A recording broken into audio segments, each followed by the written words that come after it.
Video పూర్తిగా చూడండి, చాలా ఎమోషనల్ గా బాగుంటది వీడియో. అనయ్య మీరు చెప్పినట్టే శివలింగం తెచ్చుకొని ఇంట్లో పెట్టుకొని నిత్యం అభిషేకం చేస్తున్నాను. టాబ్లెట్స్ అన్ని మానేసి ఆ వాటర్, అభిషేకం వాటర్ మందు అనుకొని తాగాను. 15 ఏళ్లగా పెళ్ళైన తర్వాత ప్రెగ్నెన్సీ ఊసే లేదు, కానీ అభిషేకం స్టార్ట్ చేసిన 1 month కే ప్రెగ్నెన్సీ అని కన్ఫర్మ్ అయింది. ఇప్పుడు 10th వీక్ రన్నింగ్. స్కానింగ్ లో healthy baby and heart beat కూడా చాలా బాగుంది అని చెప్పారు. థ్యాంక్ యూ అన్న. ఎవరిని అడిగినా శివలింగం వద్దు అని భయపెట్టారు. మీరు ఇచ్చిన ధైర్యంతోనే పెట్టుకున్నా. హ్యాపీ అండ్ సేఫ్ డెలివరీ కోసం ప్రే చేయండి అన్న నా కోసం. ఖచ్చితంగా అమ్మ, ఖచ్చితంగా. చెప్పండి రా, ఇలాంటివి చెప్పండి రా, నాకు ఇలాంటి మెసేజ్లు పెట్టండి రా. ఎంత ఆనందంగా ఉంటుంది తెలుసా, నిజంగా చెప్తున్నా. సాటిస్ఫాక్షన్. ఇప్పుడు ఒక పిల్లోడు పరిగెత్తుకుంటూ వచ్చి నాన్న నేను ఎగ్జామ్ లో పాస్ అయ్యాను అని చెప్తారు. అప్పుడు ఆ తండ్రికి ఎంత ఆనందం ఉంటుందో నాకు తెలియదు, కానీ నేను చెప్పిన విద్య ఫలించిందిరా అని గురువుకి ఒక సాటిస్ఫాక్షన్ ఉంటుంది చూసారా, దట్ ఇస్ ప్రైస్లెస్. ఎవడు మ్యాచ్ కూడా చేయలేదని, ఏ ఫీలింగ్ మ్యాచ్ కూడా చేయలేదని, అంత గొప్ప ఫీలింగ్ ఉంటుంది. అంటే మనకి తెలిసిన దాని వల్ల, మనం నమ్ముకున్న ఒక సిద్ధాంతం వల్ల, మనం నమ్ముకున్న ఒక దేవుడి వల్ల పక్క వాళ్ళకు మంచి జరిగింది, పక్క కుటుంబంలో ఆనందం స్ప్రెడ్ అవుతుంది అంటే సాటిస్ఫాక్షన్ బియాండ్ ఎవ్రీథింగ్.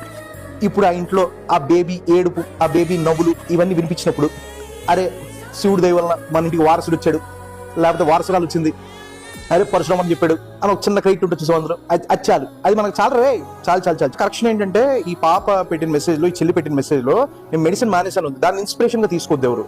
మెడిసిన్ వాడాలి, మనకి ఏదన్నా ఆరోగ్యం బాగోనప్పుడు వాడాలి. మనకి దేవుడి మీద నమ్మకం ఉంటది, కరెక్టే.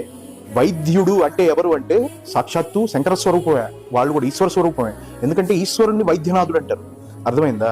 ఇప్పుడు ఈ మెడిసిన్ గానీ లేకపోతే ఈ వైద్యులు గానీ వీళ్ళందరూ ఈశ్వర స్వరూపమే. వాటికి రెస్పెక్ట్ ఇవ్వాలి, అవి వాడాలి మనం ఏదన్నా ప్రాబ్లం ఉన్నప్పుడు. అండ్ ఇంకొకటి ఏంటంటే, శంకరుడి నెత్తి మీద చంద్రుడు ఉంటాడు. చంద్రుడు రంగు ఏంటి? శ్వేతవర్ణం. ఆ శ్వేతవర్ణం వస్త్రాలే ధరిస్తారు వైద్యులు కూడా, మీరు గమనిస్తే. అందుకే వాళ్ళు ఈశ్వర స్వరూపం అంటారు. పెట్టండ్రా ఇలాంటివి ఏమన్నా ఉంటే. మీ లైఫ్ లో జరిగిన మంచి ఈశ్వరుడు వల్ల, నా ద్వారా ఏమైనా కొత్తవి తెలుసుకొని దాని వల్ల మంచి జరిగిన పెట్టండి, కొంచెం హ్యాపీగా ఉంటుంది, హ్యాపీ ఫీల్ అవుతాను.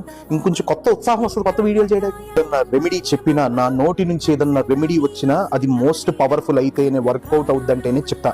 కన్సిస్టెన్సీ చాలా ఇంపార్టెంట్ డివోషన్ లో.